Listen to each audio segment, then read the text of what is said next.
Okay, I think we are ready to roll. Thank you for your patience. Just a quick word on SCORE. This is a SCORE sponsored webinar. For those of you who are not familiar with SCORE, we are the Bucks County chapter of a national nonprofit. We are all volunteers. We have 50 plus volunteers in our Bucks County chapter, all with significant business experience in all facets of the business world. Our mission is quite simple. We assist small businesses in their growth and overcoming problems and issues. And we do this by offering seminars, workshops, webinars like this one on all aspects of business, from starting a business, or even is this idea worth starting a business, to selling a business. In addition, we provide free, confidential mentoring, one-on-one with a SCORE trained mentor. You can have as many sessions as you like. To find out more about SCORE, to schedule a mentor, to attend a seminar, visit our website at buckscounty.score.org. A few quick housekeeping mentions. We are recording this. At the end of after this is over, the recording will be processed. You will then receive via email a link so that you can view and watch again, if you missed something, the seminars. At the bottom of your screen is a little Q&A box.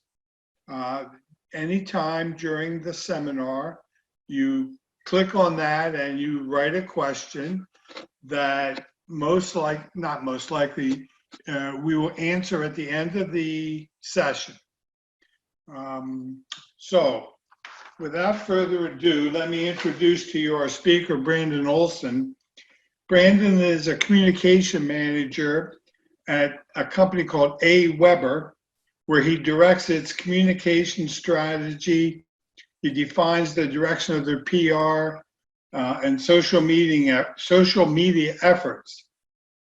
He also has extensive experience utilizing videos to focus and enhance digital marketing efforts. So you've heard enough from me. Let's get on to the speaker. Brandon, it's yours. Thanks, Dave. That's great to see everyone. Let me go ahead and share my screen real quick so everyone can see what I'm looking at.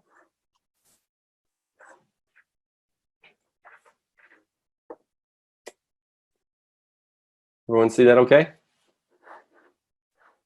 All right, great. Dave, can you see that okay?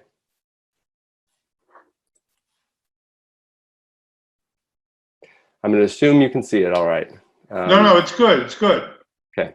I've got it full screen, so I can't really see the chat windows or anything. So thank you guys so much. And thanks to Dave and SCORE Bucks County for letting me, giving me the opportunity to speak with you today about video marketing, something that I'm really passionate about, something that I've got a lot of experience in over the years, doing my own things, but also working with video for large companies like AWeber, like UPS, where I was previous to AWeber. So I'm excited to talk today about how you can leverage video in your digital marketing, because so many people do video, but they don't know how to kind of integrate it into their overall marketing plan. So just real quick, a little bit about me to kind of continue on with what Dave mentioned. My name is Brandon Olson. I am a freelance video producer. I've got over 10 years of experience producing high quality videos. And with that, I also have over 15 years experience helping small businesses market their products and services. So I've kind of got this special kind of skill set where I've been able to kind of marry the two, video marketing and how to make those videos work with the rest of your marketing all around. Outside of that, I love producing videos, of course, for fun as well, home improvement projects, and I've got 4 boys at home, my wife and I spend a lot of time playing with them, engaging with them, and raising them. So a little bit about me. What we're going to cover today, we're going to first talk about why video marketing is so important for your business. I think it's, for most people, they realize it is important, but we're going to touch on a few things that kind of really articulate why it's so important. Next, we're going to talk about the types of videos you can easily create for your business. And then I'm going to dig into how you can create compelling videos for your business without investing a ton of money into it. You don't have to invest a lot of money into video in order to be successful with it. And then finally, we're going to talk about that last step of, once you've got that video, how can you get that into the hands, in front of your ideal customer?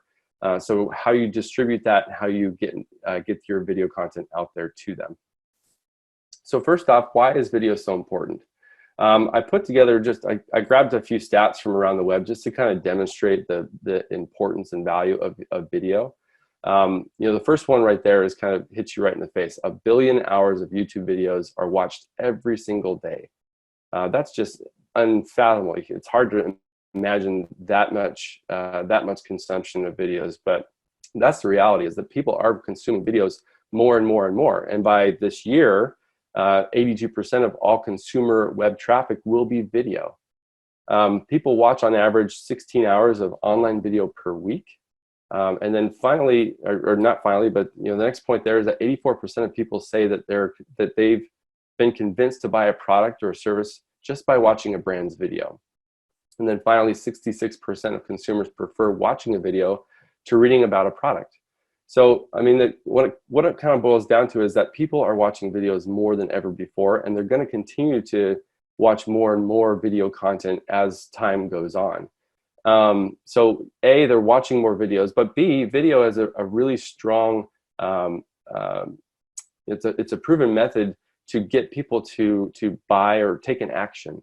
You're seeing somebody face to face, they're able to engage with you. It hits on those emotional levels. It's a really great way to get somebody to take action, whether it's buying a product or service, or downloading something, or signing up for an event, what have you. So there's definitely lots of proof that video has a really effective way to get people to act. When it comes to the types of videos, there are so many types of videos out there. I'm going to touch on a few of these and kind of how time-wise, like how much you should be looking to record these for. So the first one's an explainer video. An explainer video is a video that really kind of explains more about your business and what you do. We see a lot of explainer videos on home pages of websites that when your website visitor comes there, they are able to kind of watch that video, learn a bit more about what you do, who you are, and so on and so forth. A company culture video is similar to that, only it's focused on more of your core values and things that you stand for as a company. And a lot of companies will use culture videos from an HR standpoint. So trying to recruit new employees, they want to demonstrate or show what it's like to work there, what it's like to be a part of the team. Product videos are pretty self-explanatory. It's a video that demonstrates a product, talks about a product, whether it's an existing product or whether you're announcing a brand new product. A case study video, this is a video where you are taking a story of one of your customers and kind of telling that story through video. Oftentimes you'll see it kind of structured in a way where it's the problem that they were having, the solution, which was your solution, and then the result, like what happened after they started using your product. That's a great example of kind of a structure of a case study video. A testimonial video is pretty straightforward too. It's one of your customers giving a testimonial about your business, about your products or services, and those can run anywhere between 5 to 10 minutes long. A behind the scenes video is really more. It's a little rougher, a little more raw. It's not as produced or put together, and it's really intended to kind of give you that peek behind the curtain of what happens, at your business and at your company, and with your products. And we see a lot of businesses kind of do this when they're talking about how they created a product, or what the process is they go through to deliver services. So you kind of give people a peek behind the scenes, and it allows them to feel kind of important, exclusive VIP to be able to kind of go with you behind the scenes. Those are quick 3 to 5 minute videos. Training videos is another example of a type of video that you might use. This is especially important if your product or service requires a lot of technical know-how, a lot of technical steps. So if you're a software company, for example, or you know, I can't think of any other examples off the top of my head, but a training video allows you to go in depth and walk somebody through step by step how to do something. It's also great for internal training videos too. So if you've got new team members coming on board, putting together some training videos that they can watch at their pace allows them to get up to speed and get the information they need without having to sit through in-person presentations and trainings. And those can be anywhere between 5 to 10 minutes, sometimes even more, depending on what the topic is. Promotional videos are intended to be, promotional in nature. They are, promoting a new product, promoting an event, promoting a new special or offer or discount that you have going on. And those need to be pretty short and to the point. So 1 to 3 minutes is kind of the range there. Social media videos, these next two bullets here, social media video as well as a social media teaser video. These are intended to be very short and for a reason. I'm going to touch on that in just a minute. 30 seconds, 15 seconds, they are teasing what's, something bigger. So for example, if you've got a new explainer video or you are launching a new product, you can put together a short little teaser video that you can put on social media, which has them, directs them to the larger video or a larger website, a web page where they can learn more about it. And then finally, sales presentation videos range anywhere from like 2 to 3 minutes. And these are helpful for your sales team when they are, when they're trying to close a deal or get new business for you.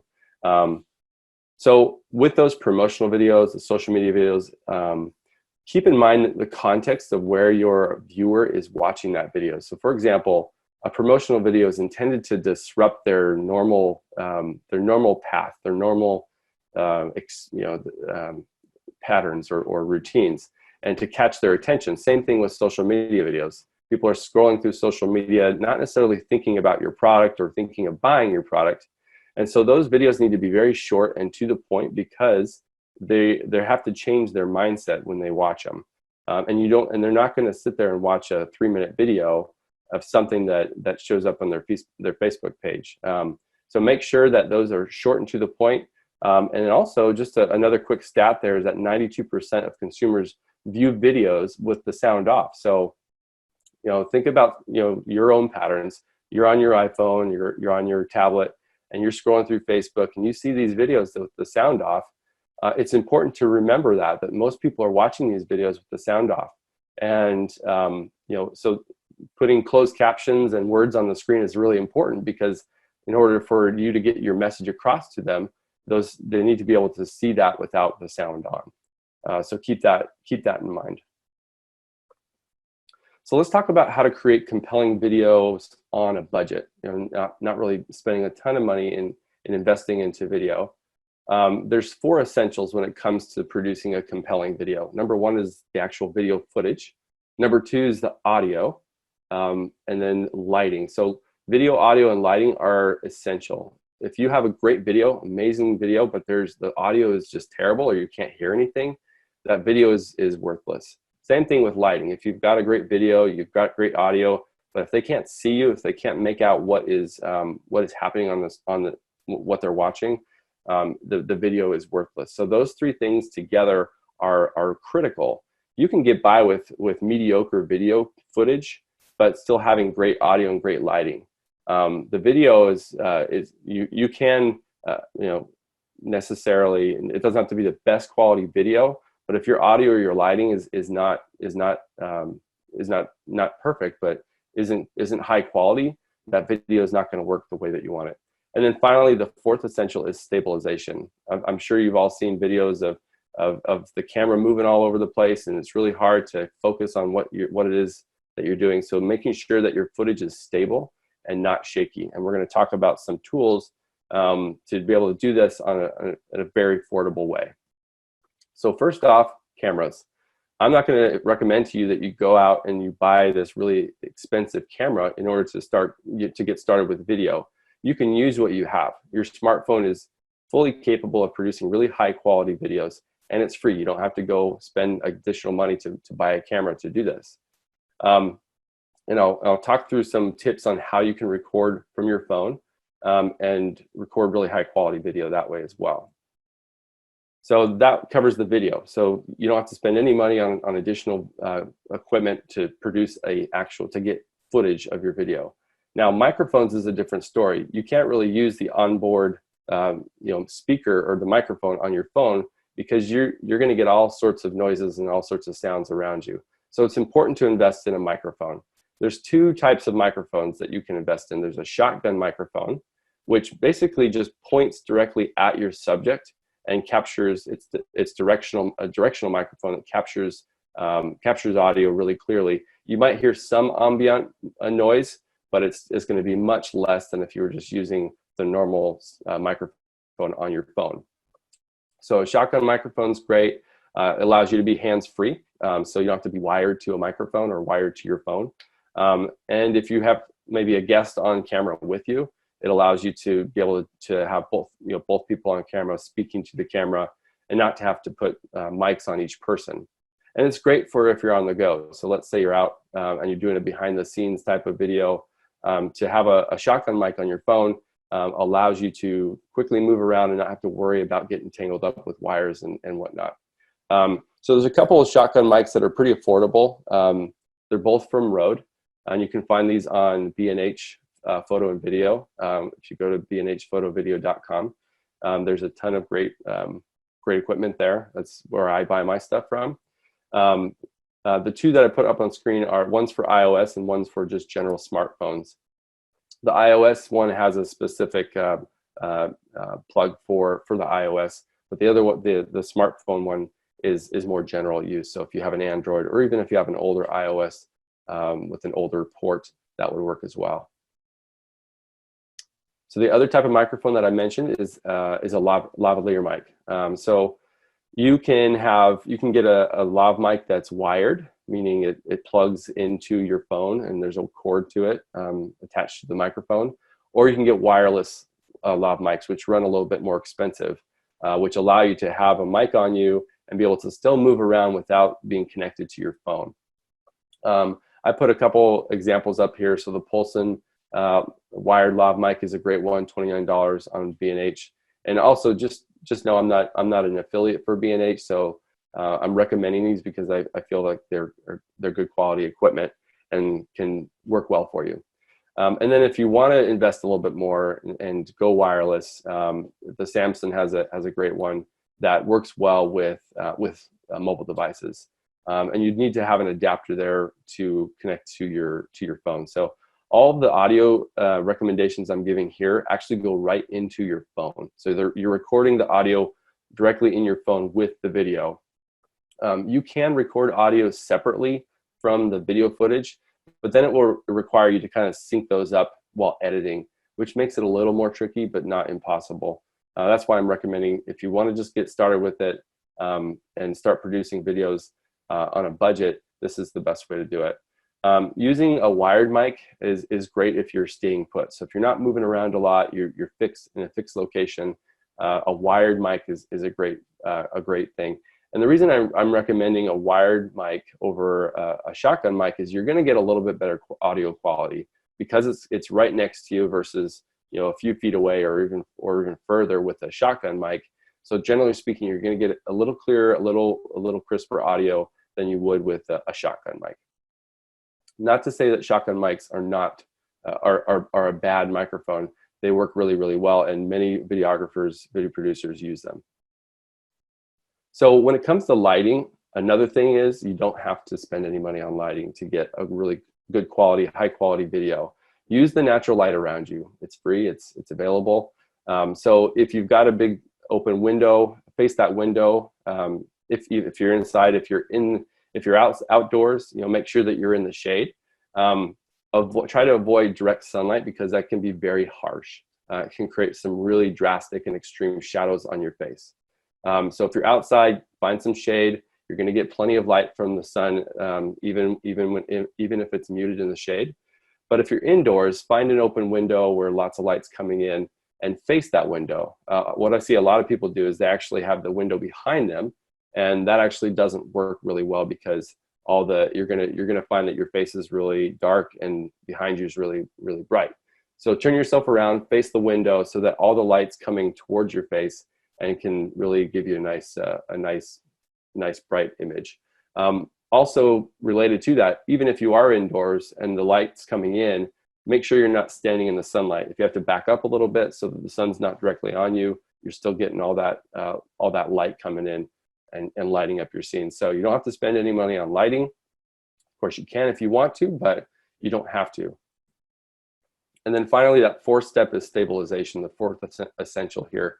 You don't want to be handheld trying to do your video because it's going to be shaky and it's not going to look really great. It's not going to look high quality. So invest in a tripod as well as a smartphone mount. These are pretty inexpensive. So getting yourself a tripod mount or a smartphone mount, you can put right on top of a tripod and then put your smartphone right in there, attach your microphone to your phone, and you've got yourself a great little affordable setup.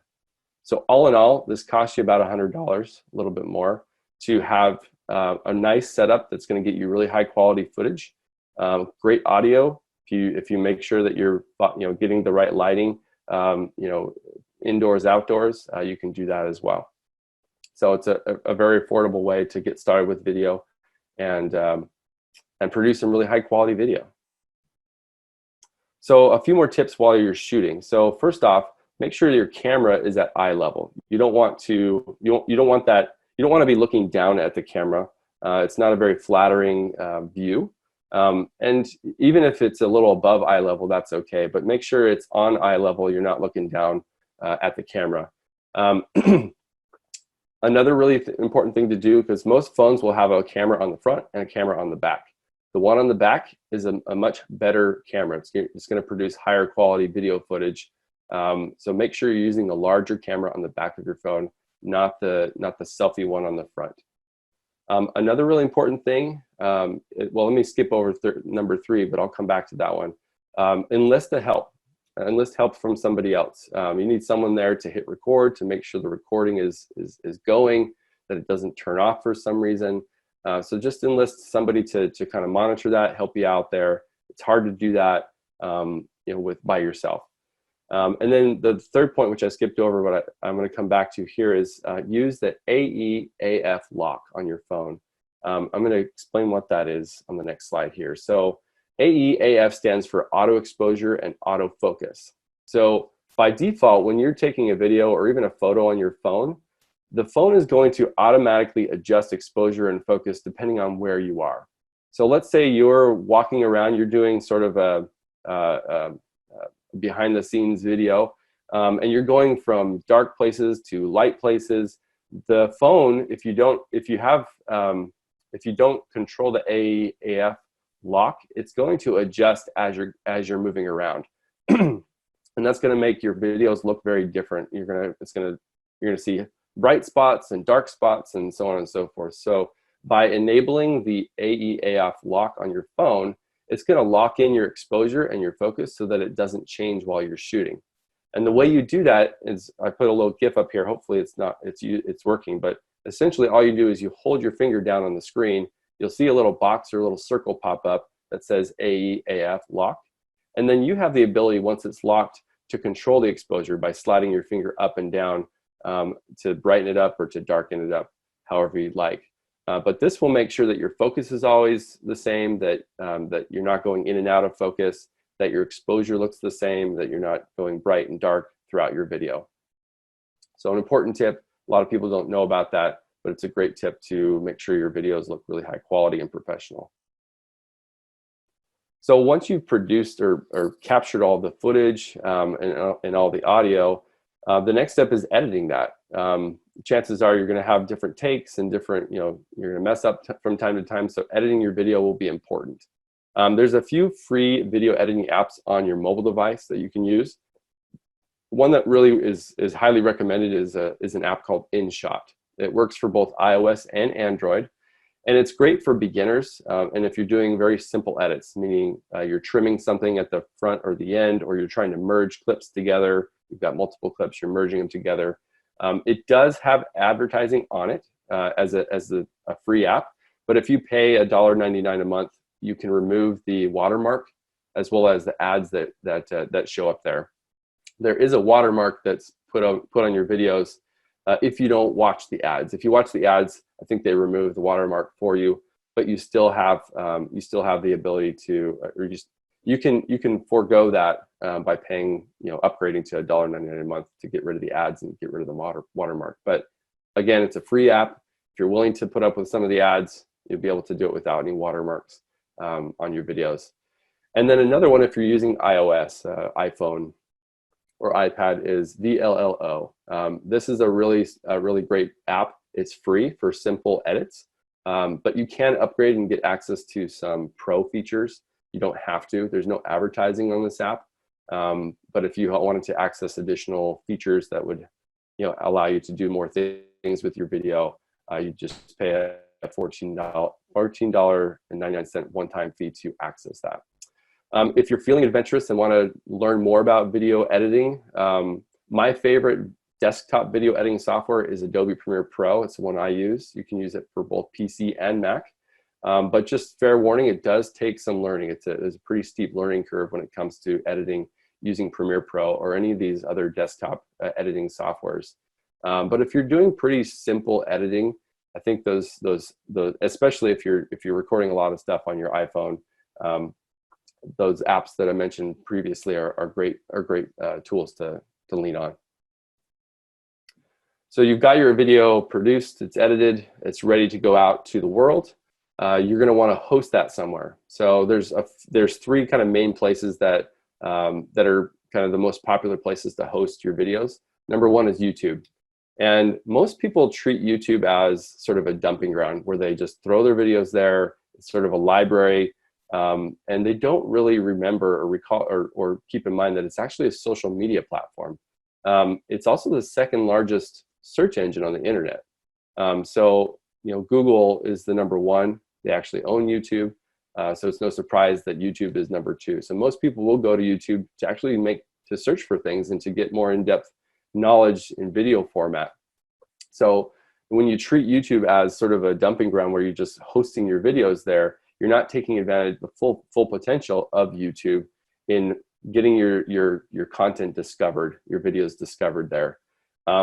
One downside to YouTube is that it doesn't allow you a whole lot of control if you're going to be embedding your videos on your website. So you can embed your YouTube videos on your website, but you're kind of at the mercy of YouTube and what it looks like on your website. You'll see recommended videos coming up at the end, or you'll see the players. You won't really have control over what that player looks like. But when you go to other tools like Vimeo and Wistia, you have a lot more control or customization than you would with YouTube. You can control what your buttons look like and the colors. You can remove titles off the embedded video. You can make sure that recommended videos aren't popping up as you're watching it, or advertisements aren't popping up while you're watching it. So if you're going to be embedding your videos on your website, I would recommend using a tool like Vimeo or Wistia, because you have a lot more control over what is actually showing up in the player on your website. But if all you're doing is hosting those videos on YouTube, that's a great place to put them. I would recommend that even if you're going to be putting your videos on Vimeo and Wistia, also put them on YouTube, because it's a search engine and people are going to be looking for things on YouTube, and you want your videos to be there so that they can discover them as well. I also really like Wistia. Just a quick side note. What I really love about them is that there's even more customization than Vimeo with Wistia. One thing I really love about Wistia is that you can have sort of an email capture form at the end of your video. So when someone watches your video, you can have a form that pops up where they can enter their information and sign up to receive additional information or some sort of incentive or offer that you have. I think Vimeo does that as well, but not quite as good as Wistia. And Wistia's got some really great analytics too behind behind how your videos are performing, who's watching them, how long they're watching them, and so on and so forth. So you've got your video hosted on one of these sites or maybe multiple sites. Now it comes down to distributing your videos to your audience. Social media is kind of the no-brainer here. It's free, it's accessible. You can reach a big audience there as well. So we'll start with Instagram. You can distribute your video on Instagram both in the feed, and with the feed you can have videos up to 60 seconds long in your feed.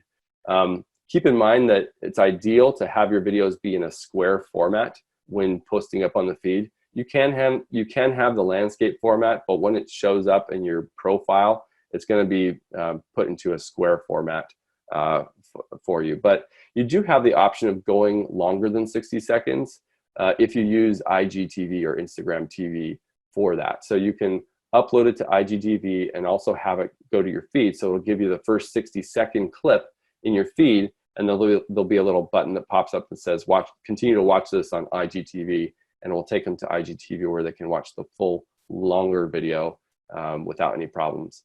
Instagram Stories is another great place to incorporate video.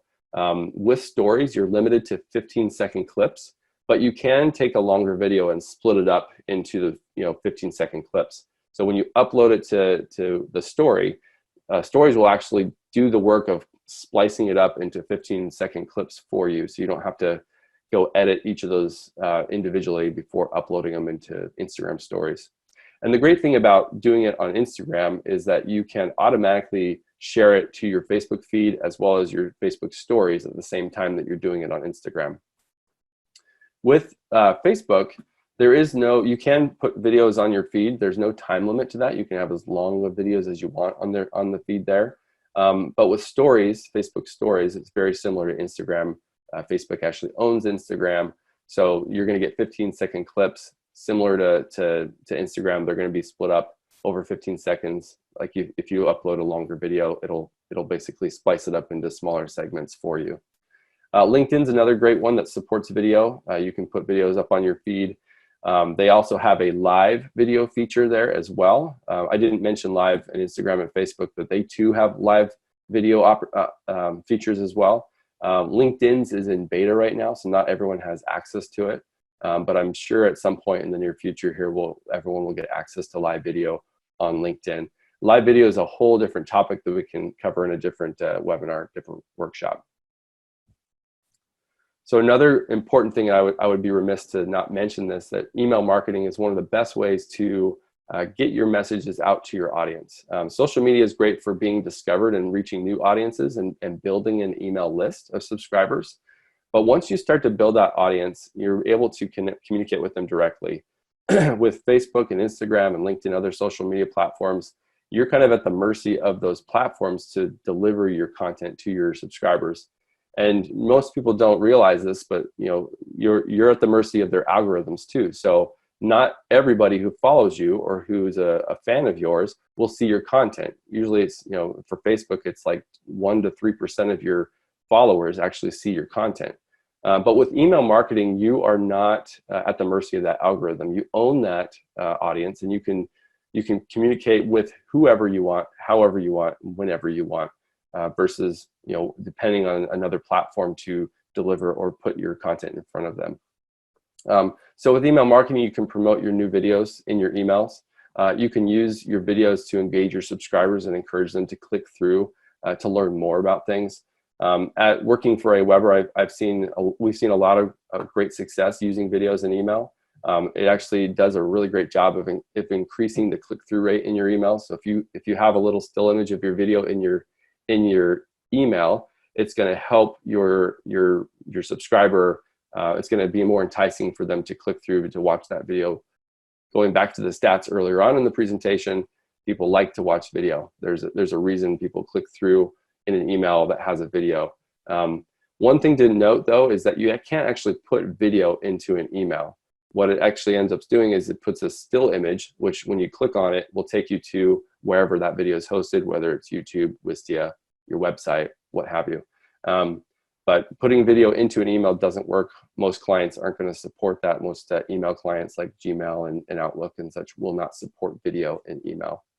And if you're looking for an email marketing software to use, Aweber, we're a local email provider based in Chalfont, PA, and we provide lots of different solutions and tools to help you be successful with email marketing, like landing pages, sign-up forms, newsletters, and automated campaigns. And the best part is we have 24/7 support, so you can always get a hold of us if you have questions and need some support there. We offer a 30-day free trial at aweber.com if you're interested in taking a look at that. Also happy to answer any questions you have about that too. So let's jump back real quickly to YouTube, because I want to spend a little more time on that, knowing that it's the second largest search engine, and most people are just putting videos there kind of as a dumping ground for their videos and not really thinking about it as a social network, as a place where you can get discovered. It's important to think, to change your mindset there and think about YouTube as a place where you want to where you want your videos to be discovered, and not just a place where you're hosting them. So a few tips to kind of keep in mind with YouTube is, number one, optimize those video titles and your descriptions. Don't just put kind of a random thing up there and not really have some forethought into like, what should I name this video so people, so people will discover it. Think about how someone might be searching for an answer to what you solve in that video. So if it's a video about baking pies, make sure that your video title, you think about what someone might be entering into the search bar, and write your titles and your descriptions to kind of optimize for that. It's also important to not depend solely on YouTube to create those thumbnails for you, the images that show up in your video, the still images. You have the ability to create custom thumbnail images for your videos, and make sure that you are creating those custom images, because you can control what somebody sees in the recommended videos. So those thumbnails should complement what you say in your title. So if your title is, the best ways to bake an apple pie, your thumbnail image should have some text and some imagery there that complements what your title is. Also important to remember that you can add annotations and end cards in your videos. So when someone's watching your video, you can put little things that pop up and say, hey, are you interested in learning more about this? Go watch this video. At the end as well, you can have little cards that show up on the end of your video that encourage someone to either go to your website or consume more of your videos, which leads to the next point. Most people think of YouTube as a place to host your videos, and they're trying to get people from YouTube to their website or to do other things outside of YouTube.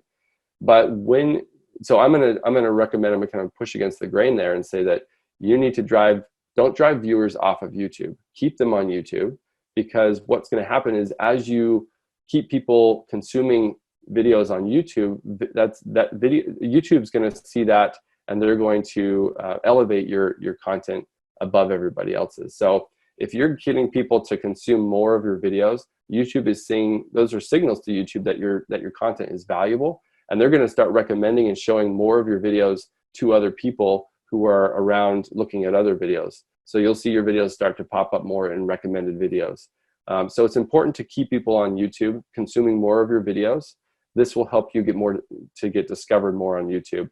At some point, it's okay to encourage people to go sign up for something on your website or to go check out something, but make sure that not all your videos are doing that. Another point is, pay attention to your average watch time. So one thing that YouTube does really well is it gives you lots of data and lots of analytics behind how your videos are doing. So go into your videos and see how long people are watching them. If you're seeing that your average watch time is 10%, people are dropping off after a few seconds, then you need to figure out how can you optimize your videos so that people are watching them longer. You want your viewers to watch as much of your videos as you can, as close to the end as possible. And the way you do that is by cutting out all the fluff. You want to get to the point, keep your viewers engaged so they don't end up leaving to go somewhere else or to check out a different video. And the way you do that is, a lot of people will start their videos out with lots of information about the business and this and that. But what that viewer wants is the answer to their question or their problem that they're trying to solve. So get right to the point. You can do a quick little intro, but it should only be a few seconds, and then get right to the meat of what they are there to watch, what they are there to solve and find out. And the last point I'll make is that it's important, if you're going to be doing stuff on YouTube and you want to get discovered, is to be publishing regularly, 3 to 4 times a month. Is a great kind of frequency, because the more you're publishing, YouTube will see that and will reward you for that. So I mentioned creating custom thumbnail images for your videos. Here's a few great tools. They're free that you can use to create those images. So I'll first start with Pexels and Unsplash.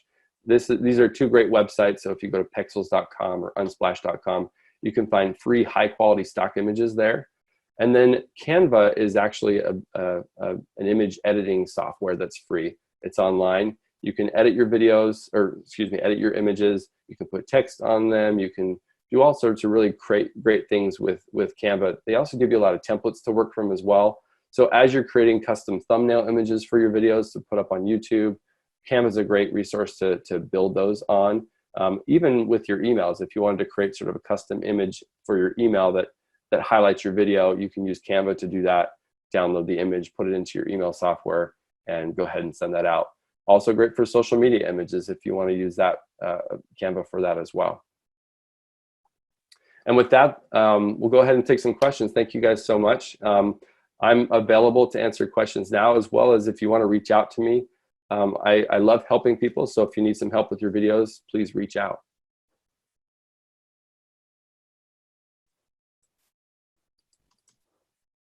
Brandon.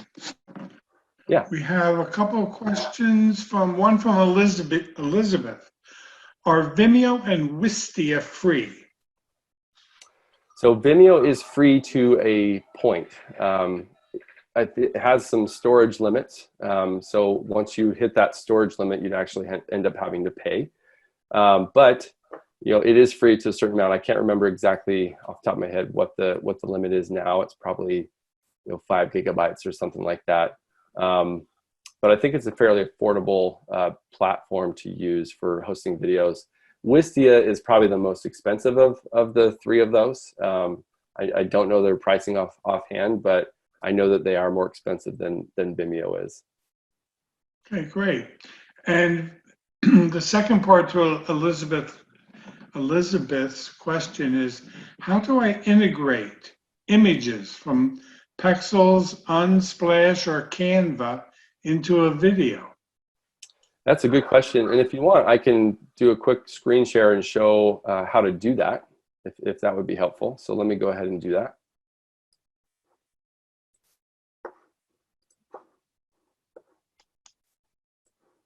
All right. So I'm going to open up, let's go to Pexels. I love doing demonstrations, so this is great. Good question. All right, let's say I just want to use this image right here for a stock image. I'm going to download that for free.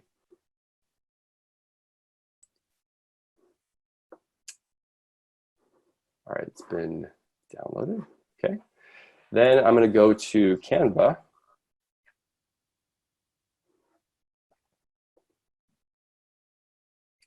And I have the ability to create.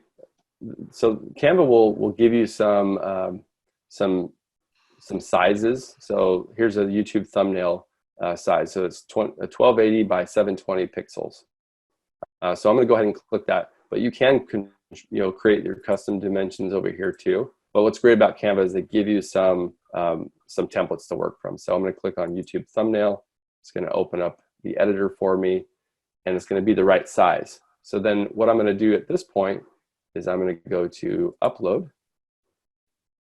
I'm going to go find an image here.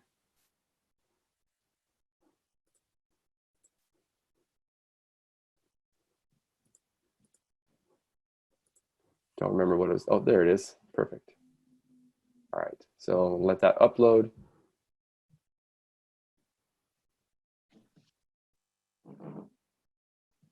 All right, Then all I have to do is click it, and it's going to put it right in here.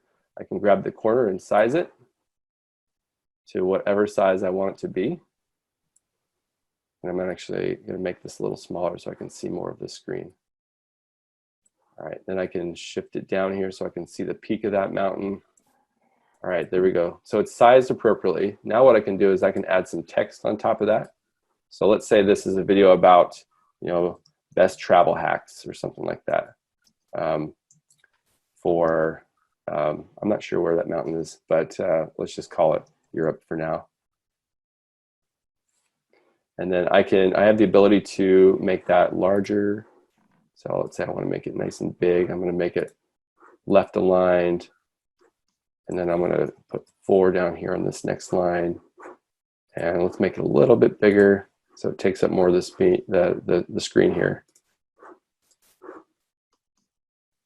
There we go.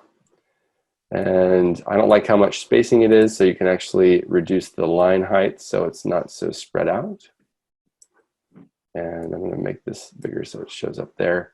I don't like how it's kind of getting lost in the background here, so I'm going to move it down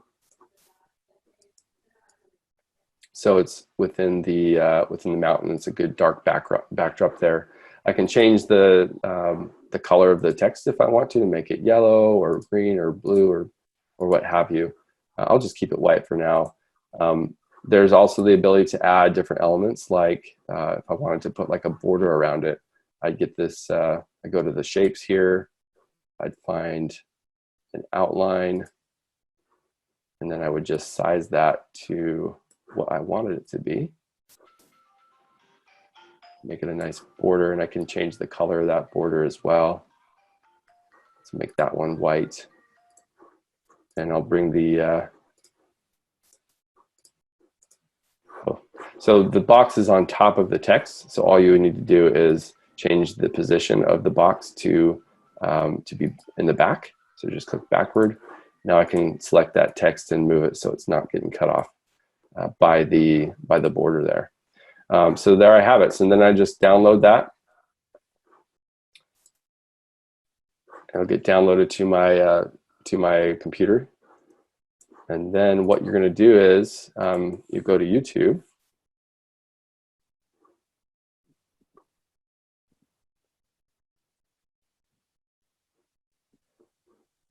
All right. So then let's go over here to, I'm just going to switch my account to go to just my personal account here. I'll find a video that I've got up there that I can show you where to put that thumbnail once you've got it downloaded from Canva. So I'm going to go to my channel. Oh, sorry, wrong place. So you're going to go to YouTube Studio. You can also find that right here in the drop-down YouTube Studio. That's where you're going to find and be able to edit all of your videos. All right, so once I'm here on my dashboard, I'm going to come over here to the left menu and go to videos, and I'm going to find the video that I want to edit. So let's just do this one right here, and I'm going to click that little pencil icon to go into the details, and then down here below you'll see thumbnails. So YouTube will give you automatically create 3 thumbnails for you based on what's in the footage, but you have the ability to upload your thumbnail, custom thumbnail here. So I'm going to come down here. I'm going to find let's see, what did I call that? Oh, it was YouTube thumbnail. Somewhere.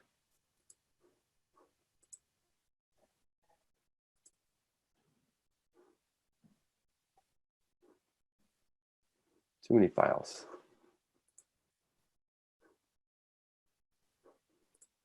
Where did it save it? Sorry, 1 second. Figure out where it downloaded it to.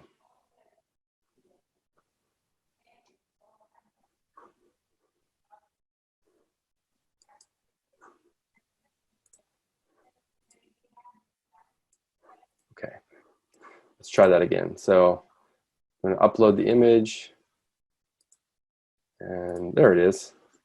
All right, so click open, and now it's uploaded that, and you can kind of preview what it will look like on the left here, and then I hit save. And now anytime anyone sees that video in the recommended videos, they're going to see it with that. Or if you took that video and you embedded it on your website, it would show that custom thumbnail versus just some random clip from the video. So that's how you would do that. Good question. Great. A couple more questions have come in. Let's see. Do you ever offer guidance for people who have novice experience in Premiere, but have a question about how to? Do you offer any video mentorship?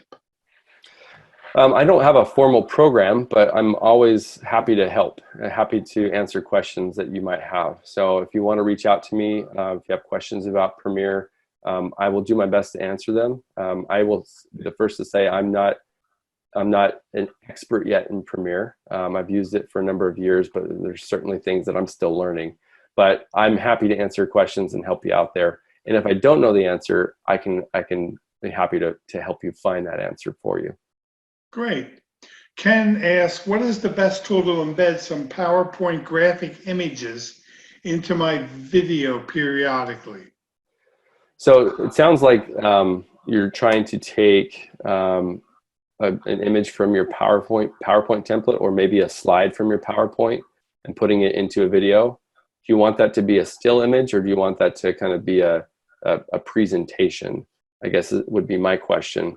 So while you answer that, so PowerPoint does allow you to save a slide as an image, and you can put that into your video through the editing software.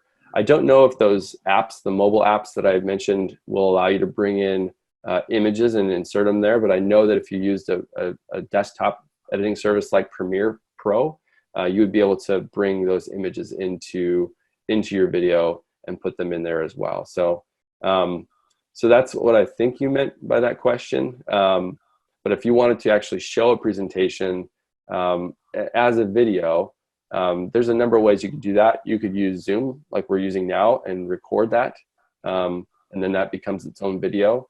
But you can also, if you wanted to, take each of those slides and make those images and put them into your video in sort of a timeline format and make it that way as well. But I would probably say the best way of doing it, the easiest way of doing it, is to use a service like Zoom, where you share your screen and you're presenting to it, and it's capturing your advancements and all your animations and everything as part of that. Great. Ken also asks, what's the best tool to add a music intro at the start of the video? Yeah, that's a good question. I didn't think to put that in my presentation, but that's a really important thing to remember. So it's important to remember that you can't just use whatever video you want or music you want. There are laws in place to protect copyrights and whatnot, but there's a couple tools that I use for music, royalty-free music. The first one is called artlist.io. So I'm gonna bring that up on the screen so you can kind of see that real quick. There we go. So if you go to artlist.io, artlist.io, it's a monthly membership. This one actually I think is an annual membership. So you pay a certain amount and you get access to everything in their library of music. And you can use it however you want, as much as you want for that annual fee. Another great one to look at is epidemicsound.com. It's similar to Artlist, except that it's a monthly membership. I think you can pay annually, but you again get access to all their music for that monthly fee or for that annual fee. You can use that music however you want, whenever you want, as much as you want, royalty free. You don't have to worry about YouTube banning you for using copyrighted music, because if you're using some of the music from these two platforms, they're already pre-approved with YouTube and you won't get flagged for copyright notices. So epidemicsound.com and artlist.io are two great places to find royalty-free music. If you're just looking for like an individual song, Epidemic Sound does allow you to purchase individual songs if you didn't want to pay like a recurring monthly membership. And I think they're probably around $50 per song for a license to that song. Another good one that's not a membership per se, but you buy things, you buy music per per project, is a website called musicbed.com, and you can purchase individual songs that way as well. They may now have a membership too, if I remember correctly. They used to be project based, but now I think you can, similar to the other two services, do a monthly membership and be able to access the music there. So once you find a music that you like, you would just bring it into your editing software and basically put it into your audio track underneath all your video footage and be able to use it that way. I'm not going to go into a lot of depth on how to edit in this, because that can be its own multiple webinars and sessions. But for a beginner, if you're just using just doing some basic videos, just taking a song and putting it underneath all the video footage in your editing software is how you would do that. Okay, great. Brandon, thank you. It was informative, interesting, exciting, all those adjectives. And I encourage everybody to, if you have interest in seeing how Brandon can help you with video production, check him out. Go to his website. He'll be more than pleased to help you. On behalf of SCORE, thank you for attending. And remember, you will get a link to this presentation because there was a lot of information, and I'm sure you might have missed something. So again, thank you, and have a good day. Stay safe. Thank you, everyone.